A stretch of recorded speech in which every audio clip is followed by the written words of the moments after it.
Karl, I want to pick up on that, but I want to ask you specifically, because you kind of have a dog in this fight. As we mentioned earlier, you're the one of the founders of American Crossroads, and you're also starting this group that was discussed in the last segment, Conservative Victory Project, and the idea is to help Republicans in their primaries back people that can actually get elected in general elections. Sarah Palin went after you at CPAC yesterday. Let's take a look.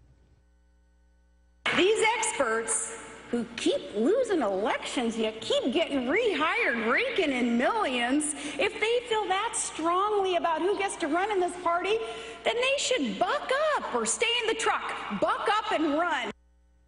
So you bucking up? I'm not quite sure I got that, but bucking up, staying in the truck, or running.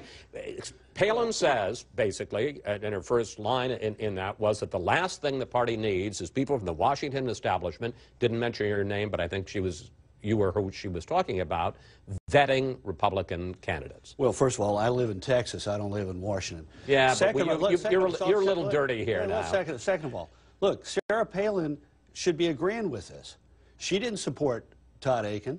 And when he said the reprehensible things he said, she wisely came out and said he ought to get out of the race. This is the legitimate rape candidate. The legitimate rape candidate in Missouri. If she can play in primaries, other people can play in primaries. Now, I do have to set the record straight on two things. First of all, raking in millions. I'm a volunteer. I don't take a dime from my work with American Crossroads. I even pay my own travel expenses out of my own pocket. I thought Sarah Palin was about encouraging volunteer grassroots activity. I'm a volunteer. Second of all, look, I appreciate her encouragement that I ought to go home to Texas and run for office. I'd be enthused if I ran for office to have her support. I would say this, though. I don't think I'm a particularly good candidate, sort of a balding fat guy. And second of all, I'd say if I did run for office and win, I'd serve out my term. I wouldn't leave office midterm.